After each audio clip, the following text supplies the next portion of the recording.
For the past 43 days, Democrats in Congress shut down the government of the United States in an attempt to extort American taxpayers for hundreds of billions of dollars for illegal aliens and people that came into our country illegally, from gangs, from prisons, from mental institutions. They wanted to pay them $1.5 trillion, which would have really hurt our healthcare businesses and our recipients at levels never seen before.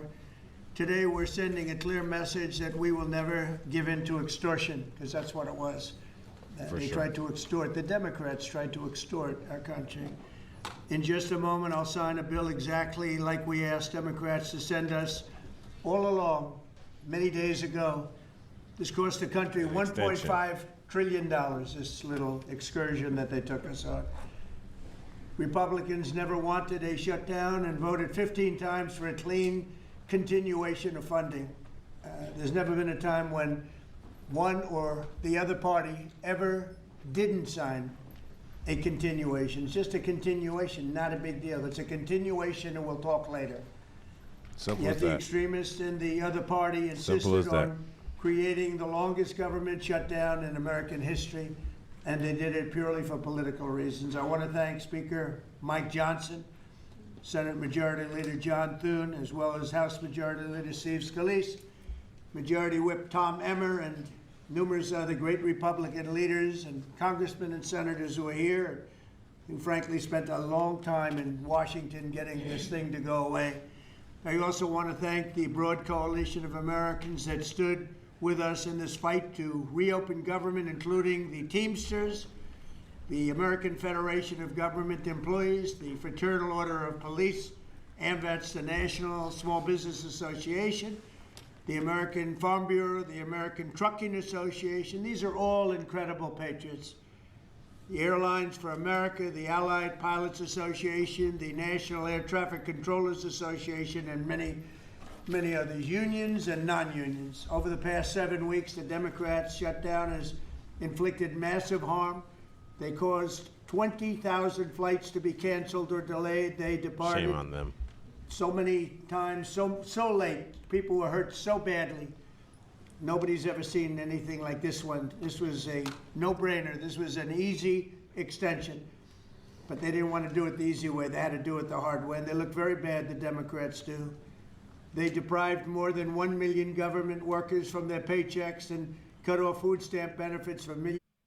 Shame on them. Starving them people. Making it risky for us to fly. And millions more Americans in need. They caused tens of thousands of federal contractors and small businesses to go unpaid, and the total effect of the damage their antics caused will take weeks and probably months to really calculate accurately, including the serious harm that they did to our economy and to people and to families. So I just want to tell the American people, you should not forget this when we come up to midterms and other things. Don't forget what they've done to our country. I also want to For sure. Get them out of there. call for a termination to the filibuster so that this can never happen again. If we had the filibuster terminated, this would never happen again. And don't forget, we have another date coming up in the not too distant future. We can never let this happen again. And we should be able to pass really great legislation. So I say. Now, that's where I disagree with now. I love you, Mr. Trump. But look at this. If you get rid of the filibuster, you can pass whatever you want. Now, the Senate, the House, and the presidency now can pass whatever they want. That's fine for now until you're voted out. And then the Democratic Party, because majority of our presidency has been Democrats, really left-leaning ones, they're going to reverse everything, and they're going to push their narrative, and they can fuck the country up so fast, so quick. Like in an instant. They can do it in 1 year. Without that filibuster, they can mess the country up very, very bad, very, very fast. So that's the only problem I have with the filibuster being removed. I would say let's do a safer route. Let's say that they can't get paid if the government shut down. So then there's an incentive to open it back up, let's say. I like that incentives better. So if you want to shut the government down, no pay. I would keep the filibuster, though. That's my personal opinion. Terminate the filibuster because, by the way, the Democrats will do it immediately if they ever assumed office, which hopefully they won't. Today we had the highest stock market price ever in all of the different markets. We set a record.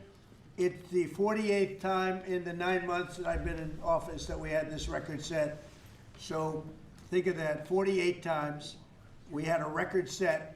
But today is the highest of them all. We're going to break new grounds. Nobody would have thought. I have with us not only the great political leaders, but the great business leaders of our country. They're standing right behind me and right really alongside of me. And if we would have told them a year ago that we'd be having stock prices this high, none of them, in fact, I just asked them that question, none of them would have believed it. And that inures to jobs and, very importantly, to 401ks, which have also set a record today. A record high for the people that have 401ks. And also I want to thank Walmart because they came up with a fantastic study.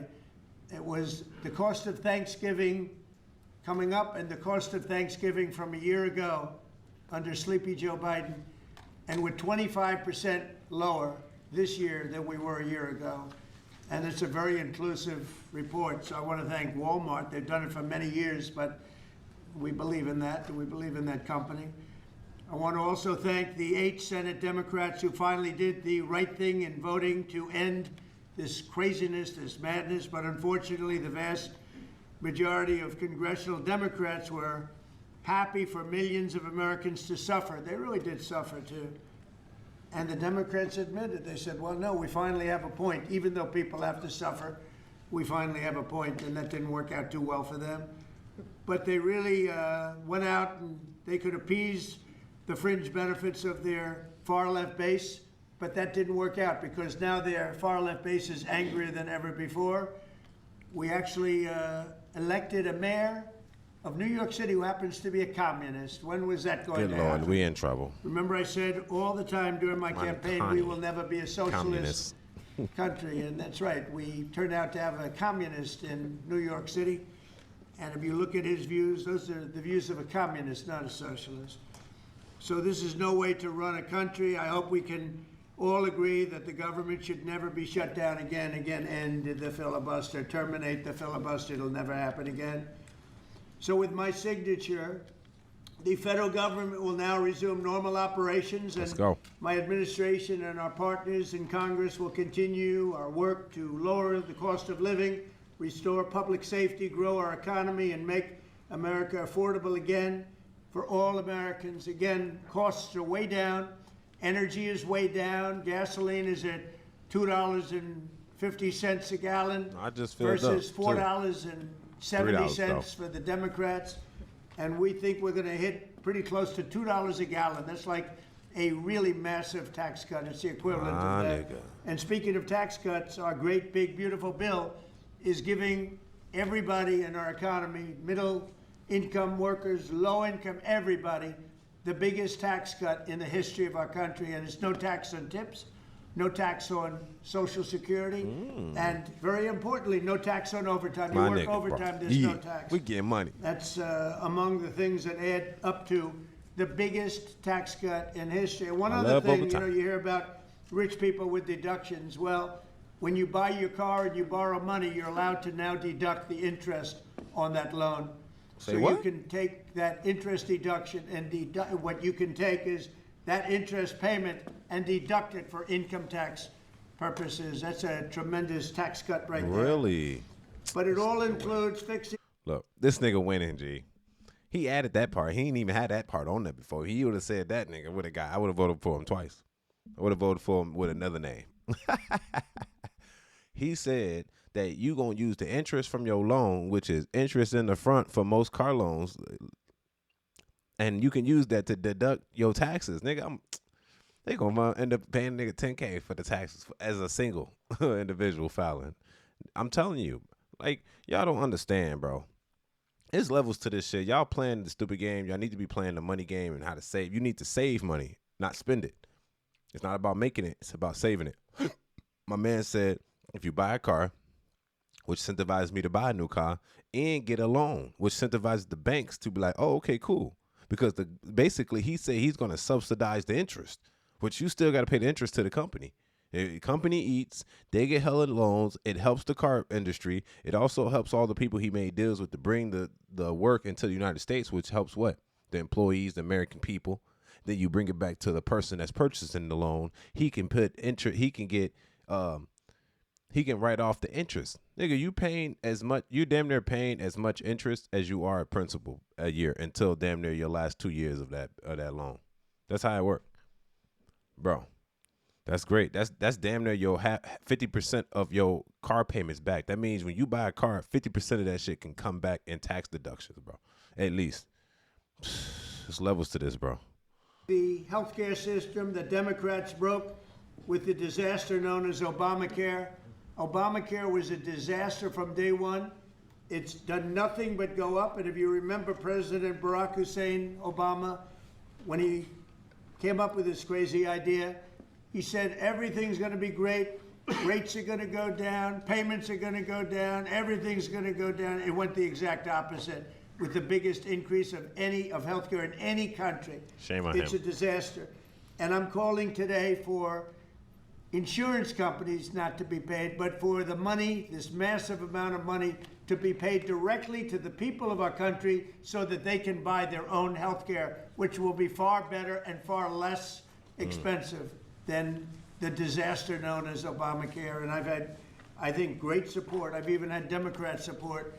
So we want the money that would be going to the insurance company, which is hundreds of billions of dollars. You know, their stock prices have gone up by 1,000% in many cases, 1,000% over a short period of time, because our country stupidly pays them so much money with this Obamacare scandal. So I want the money to go directly to you, the people. And you'll go out and you'll buy your own health insurance, and you'll negotiate different plans, and you'll get much better insurance, and you will be an entrepreneur for yourself. My nigga. I want somebody to break that down to me a little bit further, but in the meantime, I do want to break down Obamacare for you, so those that don't know. Between a range of about, so you know, there's, if you're poor, you get Medicaid, right? Medicaid pops in when you're like poor, right? And then there's a limit, and then that limit starts like after like I think about $20K. $20K to the range of about $58,000, $56,000 is the range where the Obamacare hops in, right? And then that's what you got to think about. The Obamacare pops in around the, let's say, $20,000 to $58,000 range. But what happens is Obamacare subsidizes the companies. The rate is the same. They just give the companies the money to give you a rate. So it's like a tax, like a credit, basically. And the more money you make, the less credit you make, which means how much money more you got to pay out of pocket. Anybody that makes over $58,000 a year must pay the full amount. You know what I'm saying? So anybody really in the middle class and up pays the full amount for health care. And those people that sit in that middle, that middle class, lower middle class, those are the ones that get supplemented by the government to get the insurance claims. But look, watch this. What happens is year over year, the insurance companies increase the rates, which does what? Now, the government has to pay out those rates because they have a bill in order, Obamacare. They have to pay off those rates to those insurance, big pharma, I guess. Big pharma, big insurance. Those are the people. So basically, they hired the rate up on purpose year over year so that the government could subsidize. Can I give you an example? And I hope this makes sense.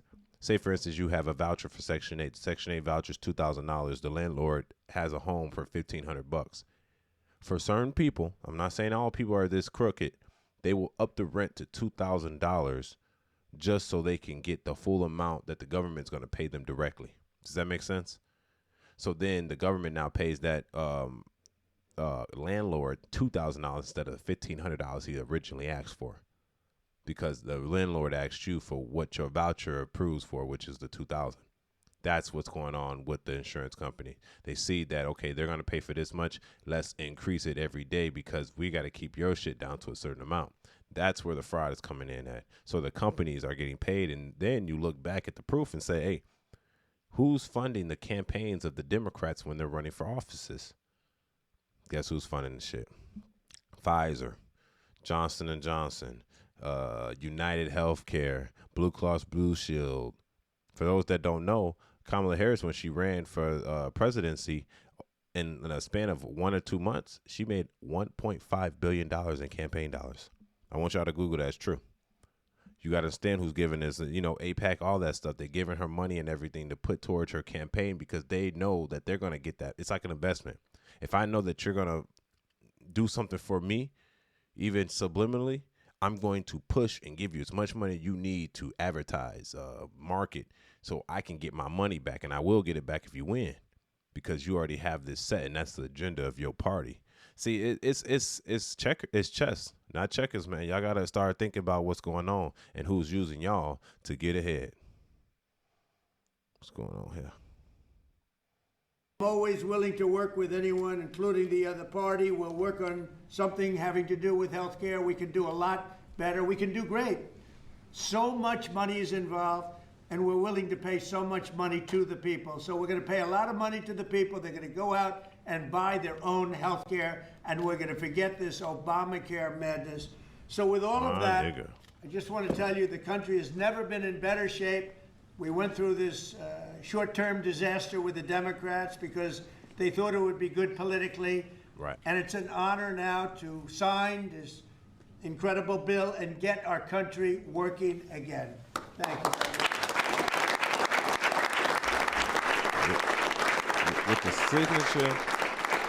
With the signature of his pen, all the federal agents gonna get paid. ICE, all them federal agents, FBI, because they all government employees, and 42 some million SNAP recipients. My nigga Trump. He's making a change out here, man. Because look, you gotta understand that they like, this is the only time we have leverage. When they said this is the only time they have leverage, that means freeze the government until we get our way, because guess what? Pfizer, Blue Cross Blue Shield, United Healthcare, Aetna, they've all paid towards us under the table to make sure that this bill doesn't stop. Because guess what? If the Democrats don't fight and this goes through, then they lose money in the back end, these big insurance companies. So they pay these politicians off under the table to push a narrative to make it seem as if the other party's bad. So then when you vote, you can kind of replace them and keep it going. Because if they lose power, then they can't do things no more. And then that money kind of dwindles. And then you have to pay other people under the table to do the vice versa of their party. It's very simple. It's kind of like coercion. It's like manipulation. It's blackmail. It's really like that. But guess who suffers? The people that are on SNAP benefits, the government employees that want to eat and serve for their country and work for their family, all the military. This makes us look weak as a people. Like, I don't think that, and that's another reason why I do like to get rid of the filibuster. But then again, I think in the long term, it's going to hurt us, the Republican Party at least. So I don't think we should get rid of that, but I do think we should put stipulations in that states that if the government shut down, no government employee, including the Senate, the House of Representatives, or the presidency, nobody gets paid, including the governors. Let's do that too.